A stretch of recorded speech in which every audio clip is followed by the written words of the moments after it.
देख रहे हैं प्राइम टीवी, सच साहस सरोकार।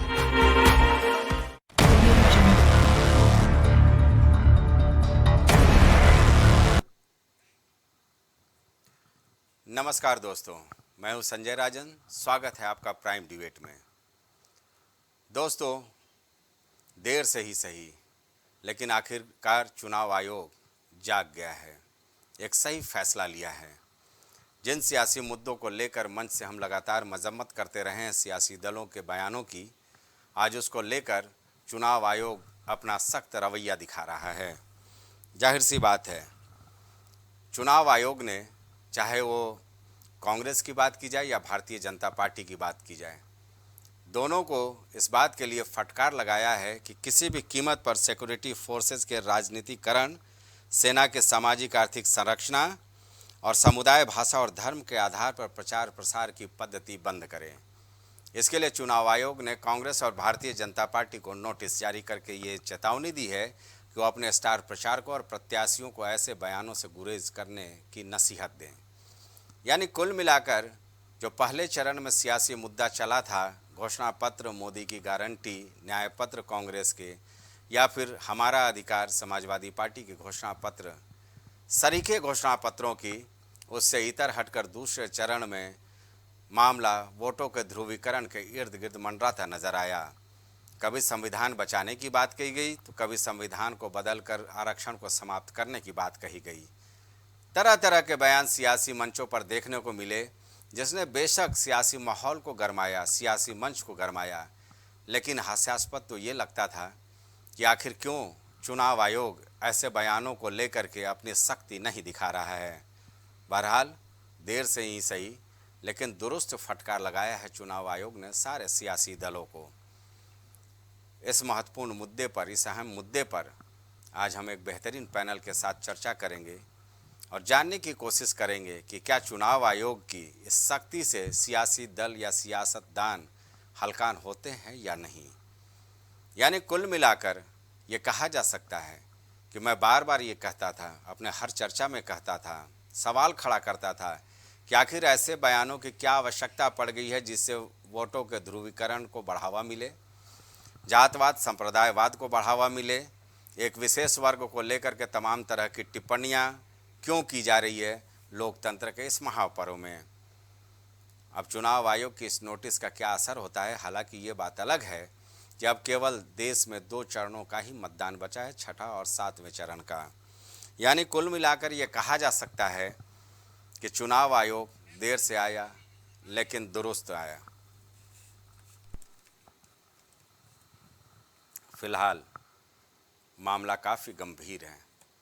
हालांकि इस पर चुनाव आयोग को पहले ही कार्रवाई कर लेनी चाहिए थी। हमने कई चर्चाओं में इस बात पर सवाल खड़े किए थे। हमारे साथ एक बेहतरीन पैनल जुड़ गया है। चुनाव आयोग की शक्ति पर हम उनसे चर्चा करेंगे। सबसे पहले हम स्वागत करेंगे बीजेपी का पक्ष रखने के लिए प्रमोद मिश्रा जी, बीजेपी प्रवक्ता हमारे साथ जुड़े हुए हैं। अशोक तिवारी जी समाजवादी पार्टी का पक्ष रखने के लिए हमारे साथ इस चर्चा में शामिल होंगे। और डॉक्टर हिलाल नकवी हमारे साथ होंगे, वो कांग्रेस का पक्ष रखेंगे।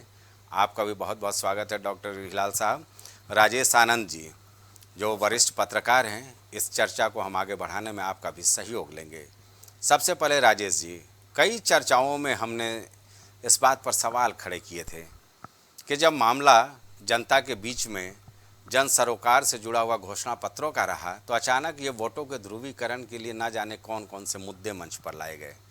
हालांकि देर से ही सही चुनाव आयोग ने दुरुस्ती तो दिखाई है। जी बिल्कुल। मैं पहले बता दूं कि इससे उम्मीद न रखे सियासत वाले, ये किसी से भी मोहब्बत नहीं करने वाले। देर से जगे जरूर हैं, पर चुनाव आयोग ने हमेशा चुनावी प्रक्रिया को अपनाने में, चुनाव आयोग का बेसिक प्राथमिकता ये रही है कि सभी राजनीतिक दलों को और सभी उम्मीदवारों को आदर्श आचार संहिता का पालन कराया जाए। जी, पीछे भी ये होता रहा है, पर काफ़ी दिनों बाद एक सख्त हिदायत चुनाव आयोग द्वारा देखने को मिला है, जो सत्तारूढ़ पार्टी और विपक्ष दोनों को मिला है। चुनाव आयोग ने इस पर कड़ी आपत्ति जताई है कि चुनाव में धर्म, जाति, राजनीति, सेना, इन सब के पर बयान से बचा जाए, देश का माहौल खराब ना होने पाए। इसके लिए उन्होंने दोनों पार्टियों के राष्ट्रीय अध्यक्ष को नोटिस जारी की है और उस पर जवाब भी मांगा है।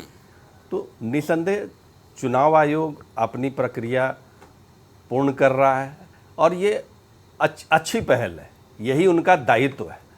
चुनाव आयोग का हमेशा से काम यही रहा है कि देश में पूरा चुनावी माहौल, चुनावी प्रक्रिया जो हो शांतिपूर्ण ढंग से, सुव्यवस्थित तरीके से, किस तरीके से इसको पूरा कराए, ये उनकी जवाबदेही है। और इसी जवाबदेही को लेकर, हालांकि पीछे 4-5 चरणों का चुनाव बीत गए हैं, तब ये कदम उठाया गया 6ठे और 7वें चरण में। ये उनकी अपनी कुछ कानूनी प्रक्रिया कह लीजिए या शिकायतों के देर से मिलना कह लीजिए। हालांकि इस बार लगभग अब तक 16 राजनीतिक दलों के 25 प्रतिनिधि मंडलों ने चुनाव आयोग को विभिन्न प्रकार की शिकायतें दी हैं, जिसमें लगभग 425 शिकायतें चुनाव आयोग के पास पहुंची है, जिसमें से उन्होंने 400 शिकायतों का निपटारा भी किया है। ये काबिले तारीफ है। और अभी तक जो चुनाव संपन्न हुए हैं, किसी भी एक इक्का दुक्का छोड़ के किसी भी राज्य से हिंसा की खबरें नहीं आई हैं। कई जगह ईवीएम की शिकायत आई है। जी राजेश जी, सवाल तो हम लोग शुरुआती दौर से ही ये कर रहे हैं ना। बिल्कुल। जब से दूसरे चरण में एक मंच से ये बोला गया कि ओबीसी SC/ST का आरक्षण काट करके ज़्यादा बच्चा पैदा करने वाले एक विशेष वर्ग को आरक्षण देने की तैयारी चल रही है, उस वक्त भी हमने इस बयान का मजम्मत किया था। और लगातार एक तरफ राहुल गांधी कहते हैं कि 400 पार का नारा तो संविधान बदल दिया जाएगा, दूसरा कहते हैं कि ओबीसी SC/ST का आरक्षण समाप्त करके मुसलमानों को दे दिया जाएगा। भाई सियासी चुनाव जो होता है, जो चुनाव आम सभा चुनाव है, अगर जन सरोकार से जुड़ा हुआ रहता तो शायद बेहतर होता। हालांकि चुनाव आयोग अब 2 चरण के केवल मतदान बचे हैं, उस वक्त इस तरह की सख्ती दिखा रहा है। दूसरे, तीसरे, चौथे और 5वें चरण तक उसकी चुप्पी मुझे समझ में नहीं आई। देखिए, चुप्पी का कई कारण हो सकते हैं, उनकी अपनी राजनीतिक या कानूनी प्रक्रिया रही हो या वो। और पीछे के चुनाव को अगर आप देखेंगे तो चुनाव आयोग को लेकर बहुत ज़्यादा कभी भी अति उत्साह चुनाव आयोग का कार्रवाई के मामले में तत्परता नहीं दिखी है।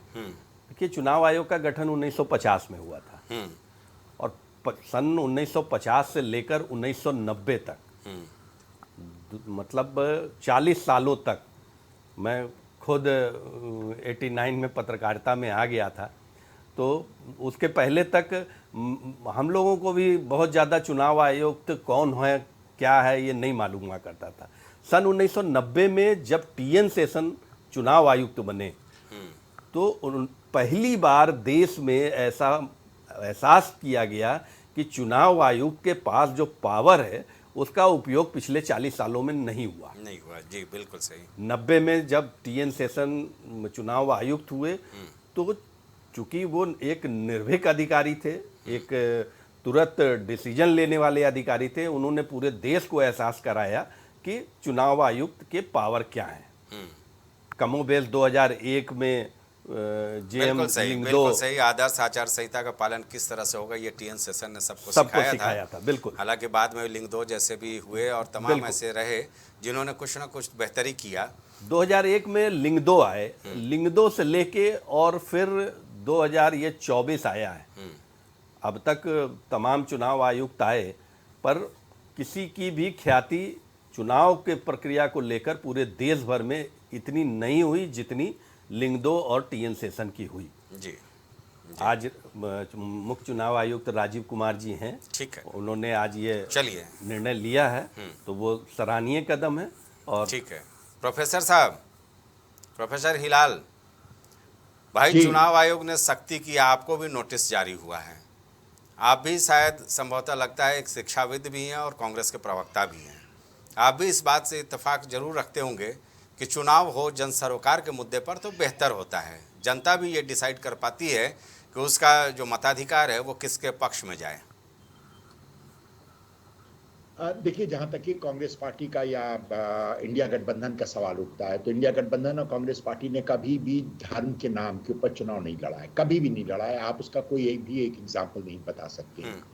हम तो लगातार मुद्दों पे ही चुनाव लड़ रहे हैं। अगर आप देखें तो कांग्रेस का जो मैनिफेस्टो है उसके अंदर भी बहुत स्पष्ट रूप से आप कहीं किसी भी धर्म का, किसी भी जाति का आप नाम उसके अंदर नहीं सुनेंगे। दूसरा, इसके अंदर महत्वपूर्ण बात ये, जी कुछ कह रहे हैं आप?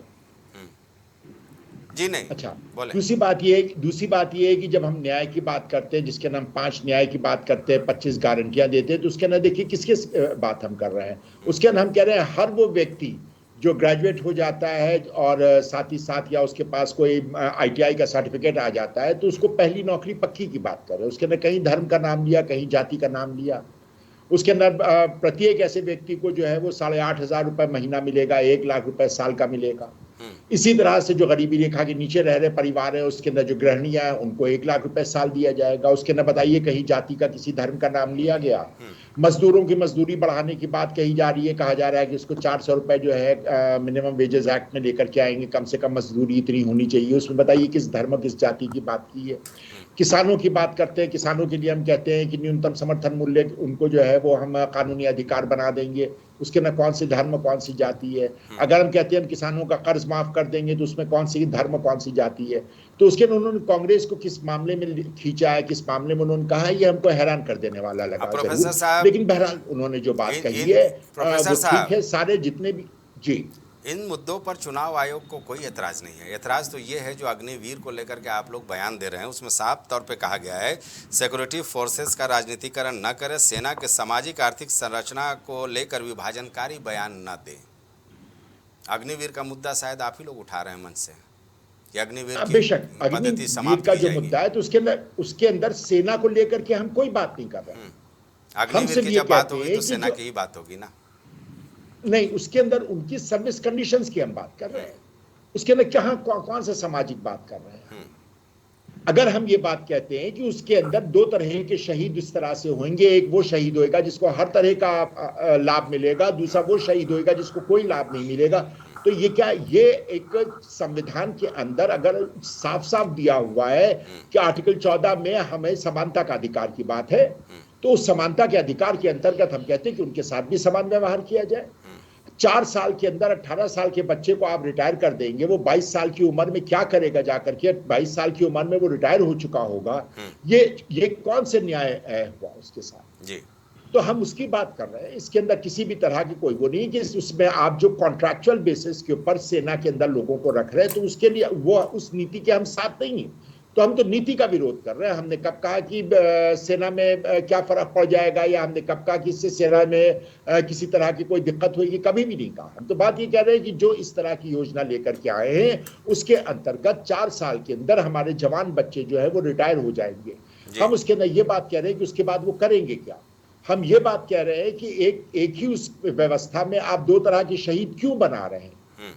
तो इसके अंदर किसी भी तरह का कोई, हम ना समाज की बात कर रहे हैं, ना हम सेना की बात कर रहे हैं। मान रहा है ना साफ तौर पर। देखिए चुनाव आयोग ने उसको विभाजनकारी माना है, लेकिन चुनाव आयोग के साथ एक बहुत बड़ी समस्या ये है कि वो स्वयं 11 दिन बाद जो है वो अपलोड कर रहे हैं कि कितने कुल वोट परसेंटेज पड़ा है। उस पर भी तो सवाल हम कर रहे हैं जी। हम उस पर भी तो पूछ रहे हैं। हम उस पर भी तो कह रहे हैं कि आखिर क्या कारण है कि 11 दिन बाद, 4 दिन बाद आप इतने दिनों बाद कर रहे हैं। जबकि सुप्रीम कोर्ट ने भी जवाब तलब कर लिया है। उसके अंदर सुप्रीम कोर्ट ने भी जवाब तलब किया है। तो बहुत सी जगहों के ऊपर हमारे जितने भी संवैधानिक आयोग बने हुए, इनके साथ क्या है कि ये इनकी मजबूरी थी कि उन्हें जो इस वक्त जिस तरह से बहुत ही गंदा इस्तेमाल भारतीय जनता पार्टी ने धर्म को लेकर के किया है, उसके ऊपर उन्हें बोलना था। चलते हैं प्रमोद मिश्रा जी के पास। बोल नहीं सकते थे, उन्हें विपक्ष को उसके अंदर खींचना था। ठीक है, तो विपक्ष ने डॉक्टर हिलाल सेना के ऊपर बात की। जरा पहले चरण में प्रमोद मिश्रा जी के पास भी चलें, क्योंकि उनको भी चुनाव आयोग का नोटिस आया है। चुनाव आयोग ने साफ तौर पर कहा है कि समुदाय, भाषा और धर्म के आधार पर प्रचार प्रसार के तरीके आपत्तिजनक हैं। प्रमोद जी। जी नमस्कार। नमस्कार सभी को जी। चुनाव आयोग ने जो अपना वक्तव्य दिया है, उसका स्वागत है और उसका हम सभी को स्वागत भी करना चाहिए जी। लेकिन हमने धर्म और जाति के आधार पर कोई ऐसे विभाजनकारी किसी भी वक्तव्यों को हमने कहीं नहीं दिया है। हमने पर्दाफाश जरूर किया प्रमोद है। जी कैसी बात कर रहे हैं, कुछ तो जो मैंने प्रतिपक्ष सच्चाई का बताइए नहीं भाई। नहीं हाँ एक मिनट संजय जी, जी मुझे अपनी बात रखने दे फिर। जी जी। ये बात किसने प्रारंभ की? अगर आर्टिकल 14 में समानता का अधिकार है तो जिसकी जितनी संख्या भारी उसकी उतनी हिस्सेदारी लेकर के कौन बात कर रहा है? एक्सरे कौन करवा रहा था कि हम संपत्तियों का वितरण करेंगे और किस आधार पे करेंगे? कल के अपने बयान में श्रीमान राहुल जी ने कल अपना एक बयान दिया, 19 जून 1970 से वह सिस्टम में हूं, इन प्रधानमंत्रियों के निवास में रहा और प्रधानमंत्री कार्यालयों में मेरा एक्सेस था और मैं जानता हूं कि वहां पर किस तरह से किसके लिए काम किया जाता है, किसको क्या सुविधाएं देते हैं। System is aligned against lower caste. ये वक्तव्य क्या है दर्शाता है? और इस वक्तव्य में किस चीज की आपको खुशबू अथवा बदबू आती है? एक जिम्मेदार राजनीतिक संगठन होने के नाते हमारा इसका प्रतिकार करना हमारा कर्तव्य है। राजनीतिक, सामाजिक, सांस्कृतिक एवं राष्ट्रीय कर्तव्य है। यदि कोई इस तरह की बात करता है धर्म के आधार पर वितरण की, और तो और कल इसकी भी चर्चा होनी चाहिए कि उच्चतम न्यायालय ने बंगाल के क्या निर्णय दिया है और उसके बाद ममता जी का इतना उद्वेलित होने वाला वक्तव्य। उच्चतम न्यायालय ने 2010 के उनके निर्णय को, जो कि धर्म के आधार पर निर्णय लिया गया था और ओबीसी वर्ग के आरक्षण को काट करके लिया गया था, जैसा कि अभी कर्नाटक में भी हुआ है, कांग्रेस की सरकार ने किया है, और उसका किस तरह से उच्च न्यायालय ने उसका विरोध किया है और उसको जो है उसको खारिज कर दिया है। चुनाव में अपनी नीतियों को लेकर के इन्होंने कोई चर्चा नहीं की। सिर्फ और सिर्फ जाति अथवा धर्म के आधार पर, चाहे वो प्रॉपर्टी रिडिस्ट्रीब्यूशन की बात हो, चाहे वो सुविधाओं के आवंटन की बात हो, इन्होंने की और उसका हमने कड़ा प्रतिकार किया है। हम अपना जवाब देंगे। चुनाव आयोग ने जो जिस तरह के वक्तव्य दिए अग्निवीर पर भी, और उन पर भी इनका बयान ये था कि ये सेना के द्वारा नहीं है, सेना के जनरल ने भी अग्निवीर पे अपना वक्तव्य दिया हुआ था। जहां तक अभी हिलाल जी कह रहे थे कि हम तो ये कह रहे हैं कि हम इनको देंगे सुविधाएं, उनको देंगे सुविधाएं, इसमें जातियां कहाँ हैं? तो हमने 80 करोड़ लोगों को अन्न उपलब्ध कराया, उसमें कहीं जातियां हैं क्या? समान रूप से सरकारी योजनाओं का वितरण हुआ है। प्रमोद जी, 50 करोड़ नागरिकों को जनधन खाते से जोड़ा है। प्रमोद जी, किसी जातीय अथवा धर्म के आधार पर जोड़ा है। प्रमोद जी, 14 करोड़ लोगों को जल जीवन मिशन के तहत उनके घरों तक नल से पानी पहुंचाया, उसमें कहीं जाति अथवा धर्म के आधार पर कोई वितरण हुआ है? प्रमोद जी, एक सवाल ले लेते। मैं ये कह रहा हूँ कि इन योजनाओं को लेकर के चुनाव आयोग कोई सवाल खड़ा नहीं कर रहा है। ये जनहितकारी योजनाएं हैं, इसकी मैं भी तारीफ़ कर चुका हूँ कई बार अपने इस डिबेट में। मेरा तो सवाल ये है, जो चुनाव आयोग जिस बात पर चिंता जाहिर किया है वो मंगलसूत्र से ले कर के और जो अलग अलग आप लोगों को आरक्षण को लेकर के जो बयान दिया है कि ओबीसी SC/ST का आरक्षण काट करके एक वर्ग विशेष को दिया जाएगा, संभवतः इसको जातवाद और विभाजनकारी बयान कहा जा सकता है मेरे ख्याल हमको से। तो हमने जागृत किया है कि ये ऐसा कह रहे हैं, इसलिए हमने उसका प्रतिकार किया है। हमने इन विषयों को उठाया नहीं है जी, हमने प्रतिकार के रूप में इनको एक्सपोज करने का काम किया है। विषय को जिसने उठाया है उसको चिंतन करना है। ठीक है। लेकिन अगर कोई ऐसा विषय उठाता है जो विभाजनकारी है, जो विध्वंसकारी है, उसका विरोध करना हमारा, उसका एक जिम्मेदार राजनीतिक दल और संगठन का होने के नाते हमें उसका प्रतिकार करने का नैतिक अधिकार है। ठीक है, अशोक जी से हम ले लेते हैं। अशोक जी को पहले चरण में जोड़ लें। अशोक जी, भारतीय जनता पार्टी का पक्ष सुना, आपने कांग्रेस का भी पक्ष सुना। चुनाव आयोग की जो चिंता है उससे आप लोग कितने हल्कान हैं? जी, चुनाव आयोग ने चिंता जरूर किया है, लेकिन 5 चरण जीतने के बाद चुनाव आयोग को पहले ही चिंता करनी चाहिए। जब पहला चरण बीता था, पहले चरण के बाद जब प्रधानमंत्री जी का बयान आया था, उसी वक्त चुनाव आयोग को चिंता करनी चाहिए।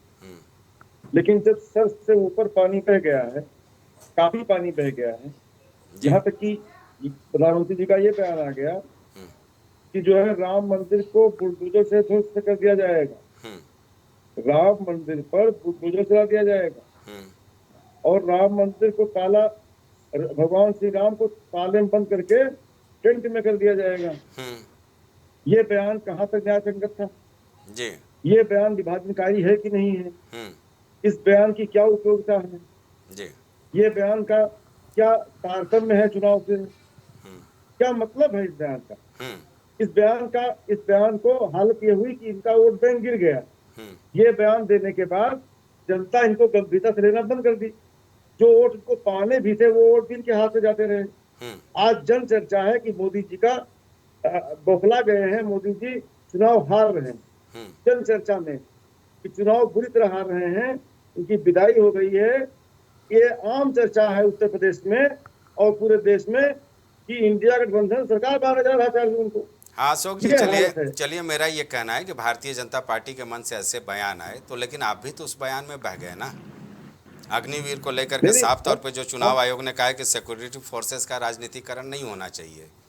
अरे संजय भैया मैं समझ गया आपकी बात, मैं बोल रहा हूँ सर। संजय भैया, ये चयन की प्रक्रिया पर सवाल है, सेना पर कोई सवाल नहीं है। सेना हमारी वीर है, सेना हमारी ताकतवर है, सेना पर हम एक साथ है, पूरा देश एक साथ है सेना के लिए। सेना के लिए हम कुर्बानी देने को तैयार हैं। सेना पर कोई सवाल नहीं है। सेना में चयन प्रक्रिया जो बनाई गई है 4 साल की, उस पर हमारा लोकतांत्रिक अधिकार है जी। हमारा संविधान में अधिकार है, हमारा मूल अधिकार है। हम क्वेश्चन कर सकते हैं। कोई जनता का, एक नागरिक, एक किसान क्वेश्चन कर सकता है, एक नौजवान क्वेश्चन कर सकता है, जिसको नौकरी करनी है वो बोल सकता है कि भैया हमको दिक्कत हो रही है इसमें। 4 साल में रिटायरमेंट करना ये विभाजनकारी बयान नहीं है। ये कहीं से भी कोई हाई कोर्ट, सुप्रीम कोर्ट भी नहीं कहेगा कि ये विभाजनकारी बयान जी। चर्चा पे हम चलेंगे, लेकिन एक छोटा सा अल्प विराम लेना होगा। विराम के बाद हम चर्चा को फिर आगे बढ़ाएंगे।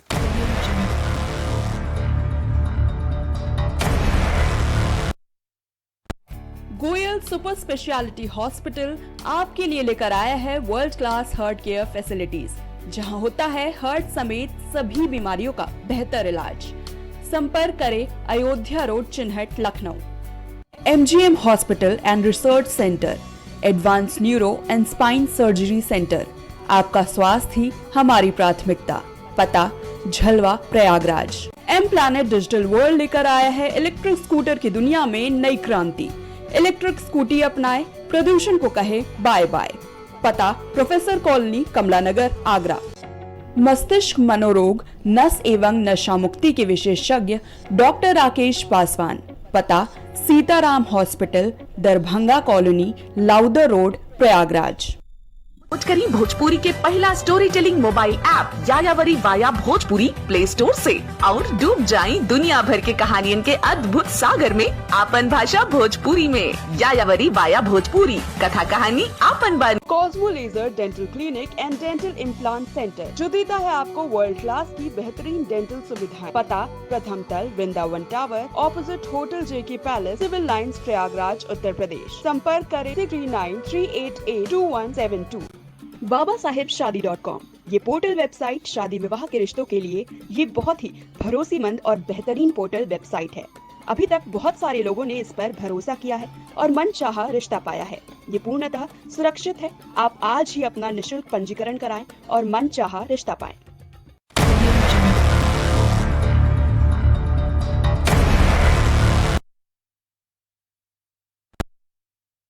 कहना चाह रहे थे बीजेपी प्रवक्ता का जो बयान आया था। जब वो कह रहे थे इसके लेकर के कि क्या नाम है, जो उन्होंने बंटवाया है उसके क्या नाम है योजनाओं के अंतर्गत, और उसको जिनको लाभार्थी बताते हैं उसमें, तो वो योजना तो कांग्रेस की लाई हुई खाद्य सुरक्षा अधिनियम के अंतर्गत, उसी के उसमें आप बंटवा रहे हैं। आपका योगदान ये है कि जो 25 करोड़ के आसपास गरीबी रेखा के नीचे लोग रहते थे उसको आपने 80 करोड़ कर दिया है, ये आपका योगदान है। तो हम इसी बात को कह रहे थे, आप ये मत कहिए कि हम देते हैं, वो उनका अधिकार है। जी प्रमोद जी आते ये हैं। हम देते हैं का, ये जो हम देते हैं का घमंड है ना, इससे बाहर निकल करके आ जाइए। ये टैक्स पेयर का पैसा है, आप अपने बैंक अकाउंट से काट के नहीं देते उनको। इसी वजह से जब ये लेकर के आया था, यूपीए गवर्नमेंट जब थी, कांग्रेस सरकार लेकर के आई थी, तो उनके अधिकार के रूप में आई थी कि उनको मालूम था कि इस तरह की मानसिकता वाली बहुत सी राजनीतिक दल है जो कहेंगे कि मैंने दिया, आपने कुछ नहीं दिया, वो उनका अधिकार है। उनको जो है वो आपका सिर्फ योगदान इतना है कि जो 25 करोड़ जनता थी उसको आपने 80 करोड़ कर दिया है। जो आप 5 किलो अनाज की बात करते हैं, उसका अनाज की कीमत जो है वो 2 रुपए और 3 रुपए किलो के आसपास थी, जो कि कुल मिलाकर के 25 रुपए बैठती है इसमें। तो आपका ये भी योगदान हम माने ले रहे हैं कि आपने जो है जो 25 रुपए लेने की आप बात लोग थी 10 वो किलो लेना में बंद क्या कर कुछ दिया। देंगे जो ऐलान कर रहे हैं? जी हम अभी बताते हैं, उसके बाद भी आ रहे हैं। जो उसका आपने किया था, तो उसके बदले में आपने क्या प्रचार किया है अपना, उसके ना बड़ी सी मतलब एक बड़ा सा जो है वो प्रधानमंत्री जी का फोटो, बड़ा सा जो है मुख्यमंत्री जी का फोटो, तो अगर आप देखें तो उससे ज्यादा तो आपने प्रचार में उसमें खर्च कर दिया है। तो इस वजह से ये जितना भी काम हुआ है, ये सारा का सारा यूपीए सरकार के टाइम पे हुआ था, और आपने खाली उसको आगे बढ़ाया है और उसके अंदर अपने घमंड का तड़का लगा दिया है और 80 करोड़ लोगों को गरीबी रेखा के नीचे लेके आ गया। अब आपने जो कहा 10 किलो की बात कही जी, वो पूरा बयान जो है वो खड़गे जी ने कहा कि 5 किलो अनाज जो है वो सम्मानजनक नहीं है। 5 किलो अनाज से किसी भी परिवार के लिए वो नाकाफी है। उन्होंने कहा कि उसको हम बढ़ा करके एक सम्मानजनक स्थिति में लेकर के आएंगे और उसको हम बढ़ा करके 10 किलो करेंगे। तो वो फूड सिक्योरिटी एक्ट जो है, जो खाद्य सुरक्षा अधिनियम है, उसी के अंतर्गत जो कि कांग्रेस की लाई हुई है, जिसको कि बहुत सी और योजनाओं को जैसे ये कह देते हैं कि मेरा किया हुआ है, उसी तरह से क्या आपका किया हुआ सिर्फ ये है कि आपने जो है गरीबों और अमीरों के बीच की खाई को बहुत ज्यादा बढ़ा दिया है। आपने जो है वो इस तरह की राजनीति की है कि आपने एक धर्म विशेष के लोगों को कि वो जो है वो गाय खोल के ले जाएंगे, भैंस खोल के ले जाएंगे, मंगलसूत्र ले जाएंगे।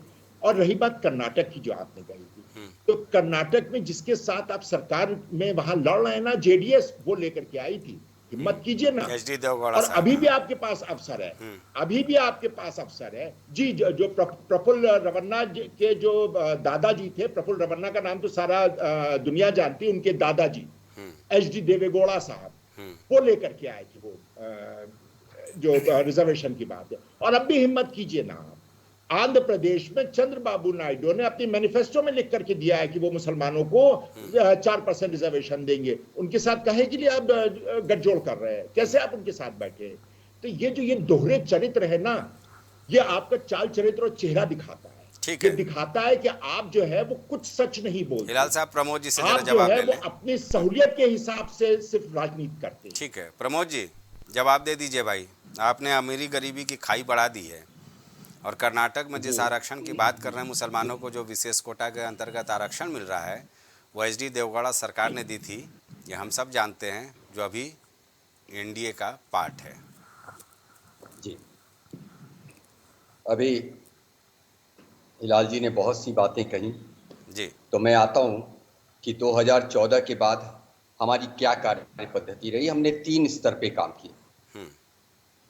एक, जिसपे हिलाल जी अथवा इंडी गठबंधन के लोग, या कहें अगर ये इंडिया कहना चाहते हैं तो इंडी अलायंस के लोग ये क्लेम करते हैं कि ये तो हम भी कर रहे थे जी, हम भी कर रहे थे, लेकिन मात्र कर रहे थे, उसको स्पीड या गति प्रदान करने का कार्य हमने किया। उदाहरण के तौर पे 8 किलोमीटर, 7 किलोमीटर, 6 किलोमीटर प्रतिदिन की सड़क निर्माण, 38 करोड़ 34 करोड़ किलोमीटर प्रतिदिन। कर तो ये भी रहे थे, लेकिन करने में बहुत अंतर। 14 किलोमीटर पर डे सड़क रेलवे निर्माण का केवल इलेक्ट्रिफिकेशन, मानक बदल दिया गया। 14 किलोमीटर का पर डे का रेलवे इलेक्ट्रिफिकेशन हम कर रहे हैं। तो कर तो ये भी बहुत कुछ रहे थे, लेकिन कर रहे थे। दूसरा स्तर, जिसको ये क्लेम करते हैं कि हम करना चाहते थे, उदाहरण के तौर पे जीएसटी, उदाहरण के तौर पे ये इन्होंने यहां तक कि सर्जिकल स्ट्राइक, यहां तक कि उस पे भी कह दिया कि हम नहीं करना चाहते। और जहां तक बात है सेना पे कर्नाटक उठाने और का, तो आंध्र सर्जिकल प्रदेश पे भी स्ट्राइक कुछ के बोल पर दीजिए। असंख्य प्रश्न प्रमोद जी, जिन्हें उन्होंने आपने सेना पर कर्नाटक और उठाए आंध्र तो प्रदेश पे इसलिए भी इनको बोल बोलने का दीजिए। अधिकार नहीं या है। प्रफुल्ल रमन्ना की वजह तीसरा से स्तर आप तो जो है था उसके बारे में कुछ नहीं बोलेंगे। जो ये कहते थे कि हम तो करने ही नहीं देंगे और उसका विरोध करते थे। उदाहरण के तौर पे धारा 370, उसको हमने यहां तक कि ये कहते थे कि धारा 370 हटाने वालों को हटा देंगे, हमने धारा 370 को निर्मूल साबित कर दिया। एक भारत जाके श्रेष्ठ भारत इलेक्शन के लड़ मंत्र लेते को फिर। साकार किया। फिर जम्मू उसके कश्मीर से बाद जाके इलेक्शन भी तो लड़ लेते भारतीय जनता नहीं पार्टी। नहीं, एक मिनट, इतना सब अच्छा कर दिया है, बीच में टोका तो टोकी एक ना दफा करें, इलेक्शन भी लड़ लेते बीच वहां में से। टोका टोकी ना करें। ठीक है जी, प्रमोद जी, एक सवाल ले राम लीजिए। मंदिर, राम मंदिर ऐसे मुद्दों का जिनका इन्होंने विरोध किया वो हमने किया। अब आ जाते हैं इनकी बात पे। 25 करोड़ लोगों को गरीबी रेखा से हमने बाहर निकाला, 14 करोड़ लोगों को घर के घर तक जल की व्यवस्था हमने की। आयुष्मान भारत की तरह 50 करोड़ लोगों को हमने स्वास्थ्य बीमा योजना दी जी। किसी जातीय अथवा धर्म के आधार पर दी। 11 करोड़ शौचालय बनवाए हमने। कर तो ये भी रहे थे। यही फर्क होता है इच्छा शक्ति का, समाज की सेवा के प्रति अपनी प्रतिबद्धता का। जी। अब आते हैं, इन्होंने आंध्र प्रदेश की बात करी। हाँ, इन्होंने ये कहा कि जो है 80 करोड़ लोगों को अन्न उपलब्ध कराया और ये इनकी योजना थी। आपको रोका था उस समय? आप तो बहुमत में थे, लेकिन आपके पास समय नहीं था। उस वक्त कोरोना नहीं आया था ना। 2G 4G जीजाजी कोलजी इसमें व्यस्त थे, जमीनों के अधिग्रहण में व्यस्त थे। सम्राट साइकिल की दी हुई जमीन के लिए दी हुई जमीन को क्या अधिग्रहण कर रहे थे, उसमें व्यस्त थे। लूटपाट में व्यस्त थे, करने के लिए समय कहाँ था? ठीक है। अगर ये कर ही रहे थे तो 50 करोड़ लोगों को जनधन खाते से जोड़ने की हमें आवश्यकता क्यों पड़ी? ये हमने किया। अभी आपने आंध्र प्रदेश की बात की, हिलाल जी ने, आप आंध्र प्रदेश की ये बात कर रहे हैं। आंध्र प्रदेश के तेलुगु देशम पार्टी के अपने घोषणा पत्र के चौथे दिन में जो हमारा एनडीए के नाम से जो वहां का घोषणा पत्र जारी हुआ, उसमें कहीं इसका उल्लेख नहीं। वो भी देखिए, नहीं हुआ। ठीक है, ठीक है। लेकिन स्पष्ट आपको स्थिति अपनी करनी होगी कि जब आप कहते हैं कि हमने प्रधानमंत्री अरे भाई कार्यालय प्रमोद में जी, हिलाल जी करें कि कोई घोषणा पत्र ही नहीं जारी हुआ है। हिलाल जी को हिलाल जी को तो ये भी नहीं पता है, तो फिर हिलाल जी को ये कैसे पता लगा कि संविधान खतरे में आ गया, लोकतंत्र खतरे में आ गया? अपने केस में तो ये कहते हैं कि हमारे संविधान में, हमारे उसमें घोषणा पत्र में कहीं नहीं लिखा है। हमारे घोषणा पत्र में कहीं लिखा हुआ है, इसका उल्लेख है कहीं पर? लोकतंत्र को खतरे में ले आने वाले लोग, लोकतंत्र की हत्या करने वाले लोग 2.5 वर्षों तक, अरे प्रमोद जी, आप ही के अयोध्या के प्रत्याशी लल्लू जी ने बोला है ना। ठीक है, आपकी बात आ गई। पूरे देश को 2.5 वर्षों तक, ठीक है, आपकी बात आ गई। अशोक जी, काल कोठरी में ढकेलने वाले लोग। भाई बीजेपी आपकी नियत और आपकी नीति पर सवाल खड़े कर रही है। प्रमोद जी ने सवाल खड़े किए हैं। बीजेपी का अब आउट गोइंग है ना, बीजेपी की विदाई हो रही है। बीजेपी को जनता गंभीरता से नहीं ले रही, तो हम क्या गंभीरता से? जब बीजेपी को जनता ही गंभीरता से ले रही है तो उनके किस सवाल को हम गंभीरता से क्यों लें? सवाल इस बात का है कि इस समय जो है जन ये जान रहा है कि बीजेपी अब जा रही है, बीजेपी ढोल बाजे नगाड़े के साथ जा रही है। अरे उनका तो 400 पार का नारा है भाई। अरे 400 पार का नारा हवा में उड़ गया। अब चेहरा पीला नीला लाल हो रहा है, चेहरा गुलाबी हो रहा है। इनके नेता मंचों पर गिर पड़ रहे हैं, मंचों से फिसल जा रहे हैं खोखलाहट में। हालात ये है कि जो है इस समय आप बयान देख लीजिए, इनके लगातार बयान बदल रहे हैं प्रधानमंत्री जी के, लगातार अमित शाह जी के बयान देख लीजिए कि घबराहट के बयान। सवाल इस बात का है, चुनाव आयोग ने, अभी आप चुनाव आयोग की बात कर रहे थे, चुनाव आयोग ने संज्ञान लिया, लेकिन 6वां चरण जब करीब आ गया तब संज्ञान लिया। 6-7 चरण बीतने में देर नहीं है और संज्ञान ले लिया, अदब के साथ संज्ञान लिया, क्योंकि उसको भी हवा हो गई है, चुनाव आयोग को भी हवा लग गई है कि कुछ भी एन केन प्रकारण करने लेकिन अब सरकार जा रही है, इनकी विदाई हो रही है, तो उसको भी कुछ ना कुछ तो करना पड़ेगा, कुछ ना कुछ। अरे मोदी जी ने तो कहा है ना भाई, 2 शहजादे दिन में सपना देख रहे हैं और 4 जून को वो सपना टूट जाएगा। ऑडियो नंबर हमारा आपके पास है तो 8005 रात में आते हैं सपने में, और रात में आकर के सपने में उनको डिस्टर्ब करते हैं।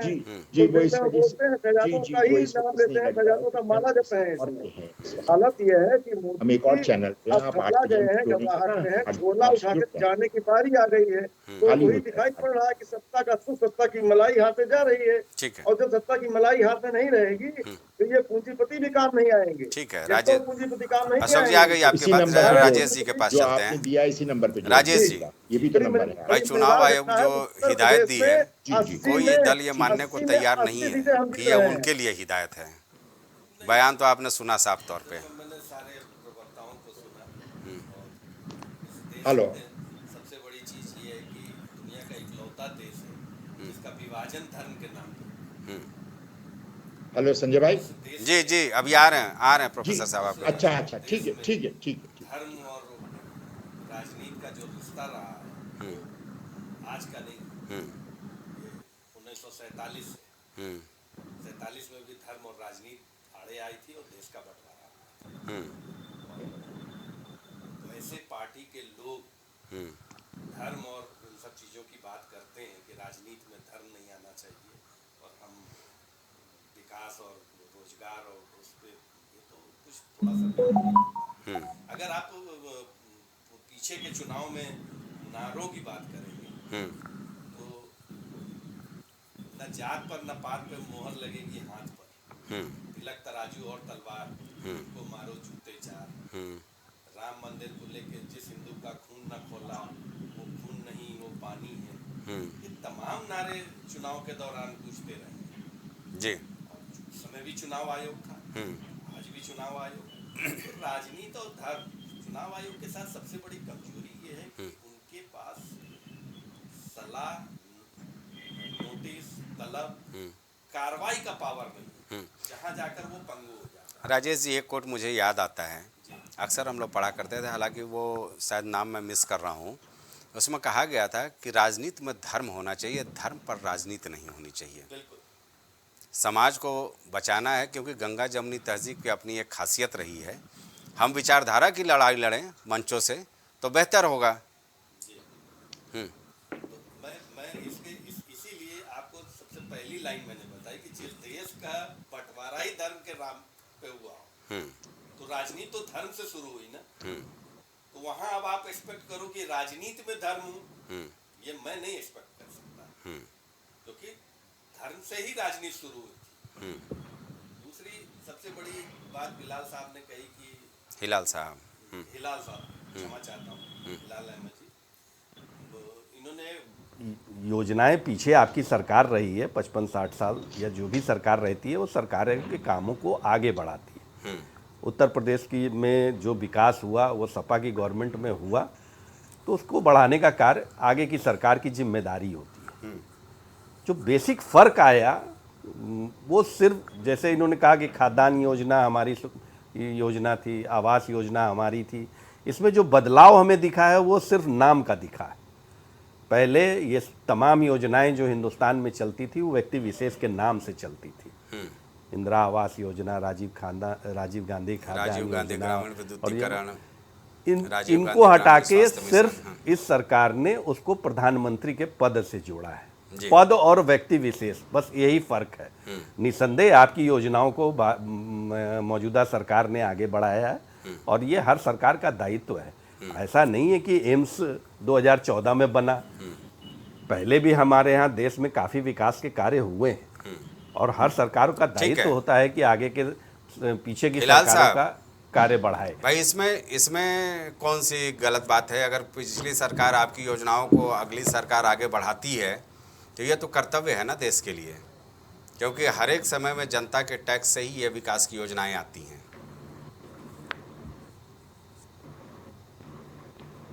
एक सवाल इसमें मैं और जोड़ देना चाहता हूं। हिलाल साहब, आवाज आ रही है? संभवतः उनसे संपर्क नहीं हो पा रहा है। अशोक जी, चलिए सवाल आपसे ही ले लेते हैं। भाई आप भी सहयोगी हैं इंडिया गठबंधन के। भाई ये हर सरकार, हाँ, हिलाल साहब शायद लौट आए हैं।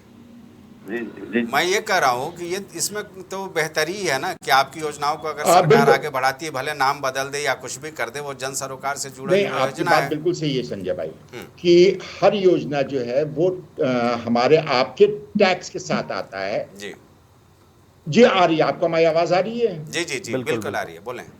नहीं, आपको हमारी आवाज आ रही है? जी हाँ, बोलें। संजय भाई, आपको हमारी आवाज आ रही है? जी हाँ, जी जी, संजय भाई, हमारी आवाज आ रही है? आवाज आ रही है, आप जी, बोलें। हमारे वो असल में आपका वो वाला नंबर कट गया। जी, हमने सुन लिया आपकी बात। जी जी, हमने सुन लिया आपकी बात। जी हाँ, जी हाँ, जी हाँ। देखिए,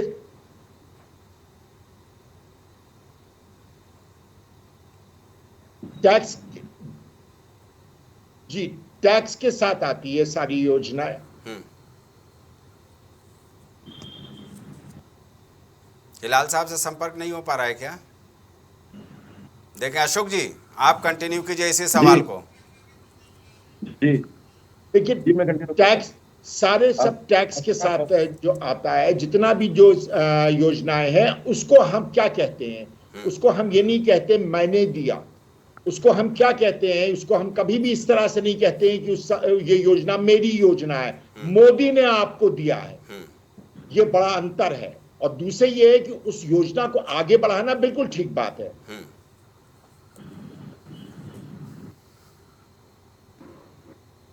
ठीक है अशोक जी। जी, जैसा कि हिलाल साहब कह रहे थे अभी, अच्छी बात कह रहे थे वो कि किसी भी योजना को कोई सरकार आगे बढ़ाएगी, ये अच्छी बात है। लेकिन उसको जो है अपना कह कर के कहना कि हम कर रहे हैं ऐसा और ऐसा हम ही कर रहे हैं, ये चीज गलत है। गलत ये है कि उसको प्राइवेटाइजेशन कर लेना, उसका उस पर एकाधिकार कर लेना, ये गलत है। और उस योजना को आगे बढ़ाना अच्छी बात है, वो तो बहुत बढ़िया बात है। बढ़ाएगा ही, हर कोई बढ़ाएगा और बढ़ाने चाहिए। और क्या सवाल है आपका इसके अलावा? जी प्रमोद जी। हेलो, और क्या सवाल? भाई सुना आपने, भाई पिछली सरकार की योजनाओं को आगे बढ़ाना जन सरोकार का, ये हर सरकार का कर्तव्य है, इसमें आप कोई नया काम नहीं कर रहे हैं, ये कहना है समाजवादी पार्टी और कांग्रेस का। बिल्कुल, वक्त कम है, जल्दी से। हाँ, तो सरकारें जो काम करती हैं उसमें निरंतरता एक आवश्यकता है। अच्छी योजनाओं का स्वागत होना चाहिए जी, लेकिन फर्क तो आया है, क्योंकि सिर्फ एक परिवार के नाम पर जो योजनाएं चलती थीं, वो नाम क्यों होता था? एक ही परिवार के सदस्य को भारत रत्न का पुरस्कार दे देना, सरदार पटेल को बाद में याद रखना, बाबा साहब भीमराव अंबेडकर को कभी ना याद रखना भारत रत्न के लिए, पुरस्कार के लिए। हमारे जाने के बाद हमें ऐसा ना हो कि कोई भारत रत्न ना दे तो स्वयं ही दे दें, इस तरह का आवंटन करना ये सरकारों का काम नहीं है। एक आपको और बताता हूं जी, निरंतरता होती है, लेकिन भिन्न तरीके से काम कैसे किया जाता है इसका एक अप्रतिम उदाहरण बताता हूं आपको जी। भारत जो विश्व पटल पर एक नई शक्ति बन करके उभरा है, और हमारी विदेश नीतियां जिसने हमारा सशक्तिकरण किया है, पहले की विदेश नीतियों का निर्धारण विश्व के दूसरे या अथवा डेवलप्ड कंट्रीज को केंद्र में रख करके हम अपनी नीतियों का निर्माण करते थे। अब भारत की विदेश नीतियों को, भारत विदेश के नीति हितों पे को केंद्र, शायद भारत के हिलाल नहीं, साहब एक सवाल मिनट, पूछे, उसके पहले मैं ही आपसे सवाल पूछ देता हूँ। नहीं, मैं एक पहले निवेदन कर लेने दीजिए। उन्होंने बताया अंतर, वक्त कम है इसलिए मैं चाह रहा हूँ कि बात आ जाए आपकी। तो भारत के हितों को केंद्र में रखकर विदेश नीति बनाते हैं हम, ये अंतर आया है। भारत को एक भारत, श्रेष्ठ भारत, इसीलिए भारत, चीन जो है लगातार नेपाल, श्रीलंका सब जगह अपना घुसपैठ बढ़ा रहा है। स्वाभिमानी भारत, आत्मनिर्भर भारत, स्वाभिमानी भारत, इसके लिए हम चले हैं। हम मेक इन इंडिया जब कहते हैं तो ये दल मेक इन इंडिया की हंसी उड़ाते हैं। इनको ये चिंतन करना चाहिए, इनको ये सोचना चाहिए कि मेक इन इंडिया किसी व्यक्ति अथवा किसी दल का एक संकल्प नहीं है। मेक इन इंडिया हमारा सबका संकल्प होना चाहिए। अगर आप नहीं स्वागत करते तो भी देश की 140 करोड़ प्रबुद्ध जनता हमारे साथ खड़ी है और उसका निरंतर आशीर्वाद प्राप्त हो रहा है। ठीक है प्रमोद, और हम राजेश कर रहे हैं जी। वक्त चूंकि कम है, आपसे फाइनल कंक्लूजन ले लेते हैं। जी। भाई चुनाव आयोग ने जो अपना ऐतराज़ जाहिर किया है उसमें कोई दो राय नहीं है, इसका मैं भी स्वागत करता हूँ। बिल्कुल। लेकिन वक्त ऐसा है जब केवल 2 चरणों का चुनाव बचा है, 115 लोकसभा सीटें बची हैं 543 में से। इस वक्त पर यह चुनाव आयोग का जो हिदायत भरा पत्र मिला है भारतीय जनता पार्टी या कांग्रेस को जी, इसके क्या मायने हैं साहब? अब तो सारा चुनाव निपट चुका है। चुनाव आयोग ने इस 2024 के लोकसभा चुनाव में अपनी उपस्थिति दर्ज करा दी है। इसका सीधा सीधा आशय यही है, उन्होंने अपनी जवाबदेही तय कर दी। इसे खाना पूर्ति मानेंगे या जवाबदेही? अब ये आप कह सकते हो खाना पूर्ति। जनता समझदार है, राजनीतिक दल समझदार हैं और चुनाव जो जिन जिन क्षेत्रों में बचा है वहाँ की भी जनता समझदार है। तो इस पे प्रश्न उठाना हमारा आपका कर्तव्य नहीं है और ना हमें उठाना चाहिए। एक देश की संवैधानिक संस्था है जी। उन्होंने अपना कार्य किया है, उस पर कोई, क्योंकि हर चुनाव में चुनाव आयोग तो कटघरे में खड़ा हुआ ही है जी। कोई भी चुनाव, अब तक के जितने भी चुनाव हुए हैं, किसी भी चुनाव में चुनाव आयोग कटघरे में नहीं हुआ है, ऐसा हुआ नहीं। ये तो है कि जो भी सत्ता में रहता है उसके ऊपर ये ठिकरा फोड़ा जाता है कि चुनाव आयोग उसके दिशा निर्देश में काम कर रहा है। बहरहाल चूँकि वक्त यहीं तक हमें इजाज़त देता है, लेकिन फ़िलहाल ये कहा जाएगा कि चुनाव आयोग की ये जो सख्ती आई है इसका मैं स्वागत करूँगा, क्योंकि मैं शुरुआती दौर से दूसरे चरण के ही मतदान के समय से जो डिबेट में लगातार ये सवाल खड़े कर रहा हूँ कि ये मंगलसूत्र से ले करके राम रहीम, राम द्रोही कौन, राम प्रेमी, ये तमाम मुद्दे मंच पर नहीं आने चाहिए, बल्कि जन सरकार को ही ज़्यादा तवज्जो मिलना चाहिए। फ़िलहाल इस चर्चा में जुड़ने के लिए सारे मेहमानों का बहुत बहुत शुक्रिया। और जाहिर सी बात है क्योंकि अब छठे चरण का आज प्रचार थम गया है और 25 मई को ये मतदान भी होना है, ऐसे में निश्चित तौर पर ये सवाल तो खड़ा होता है चुनाव आयोग पर कि आखिर आखिरी 2 चरणों में ही इन बयानों पर रोक लगाने की हिदायत क्यों सियासी दलों को दी गई, जबकि ये बयान का दौर तो दूसरे चरण से ही शुरू हो चुका था। कुल मिलाकर स्वागत योग्य कदम है। हालांकि देखना होगा अभी जिस तरह से सियासी दल लगातार अपनी दलीलें दे रहे हैं, कोई ये मानने को तैयार नहीं है कि उनकी ओर से कोई इस तरह की विभाजनकारी बयान सियासी मंच से देखने को मिल रहा है। कितने हल्कान होते हैं सियासी दल, ये तो देखने वाली बात होगी। फिलहाल मुझे दीजिए इजाज़त, नमस्कार।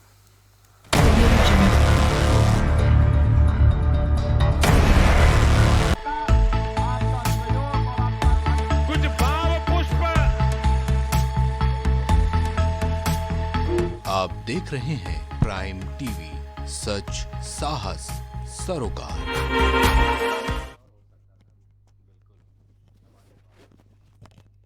एम प्लैनेट डिजिटल वर्ल्ड लेकर आया है इलेक्ट्रिक स्कूटर की दुनिया में नई क्रांति। इलेक्ट्रिक स्कूटी अपनाएं, प्रदूषण को कहे बाय बाय। पता professor colony, Kamla Nagar, Agra. Goyal super speciality hospital आपके लिए लेकर आया है world class heart care facilities, जहां होता है हार्ट समेत सभी बीमारियों का बेहतर इलाज। संपर्क करें अयोध्या रोड, चिन्हट, लखनऊ। मस्तिष्क मनोरोग, नस एवं नशा मुक्ति के विशेषज्ञ डॉक्टर राकेश पासवान। पता Sitaram hospital, Darbhanga colony, Lowther road, Prayagraj. MGM hospital and research centre, advance neuro and spine surgery centre. आपका स्वास्थ्य ही हमारी प्राथमिकता।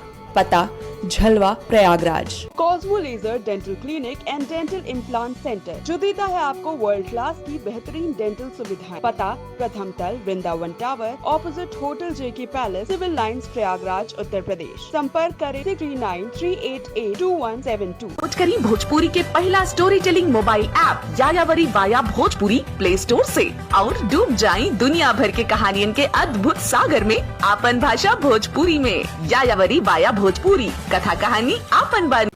BabaSahebShadi.com, ये पोर्टल वेबसाइट शादी विवाह के रिश्तों के लिए ये बहुत ही भरोसेमंद और बेहतरीन पोर्टल वेबसाइट है। अभी तक बहुत सारे लोगों ने इस पर भरोसा किया है और मनचाहा रिश्ता पाया है। ये पूर्णतः सुरक्षित है। आप आज ही अपना निशुल्क पंजीकरण कराएं और मनचाहा रिश्ता पाएं। छूट नहीं पाएगी अब यूपी की कोई भी खबर।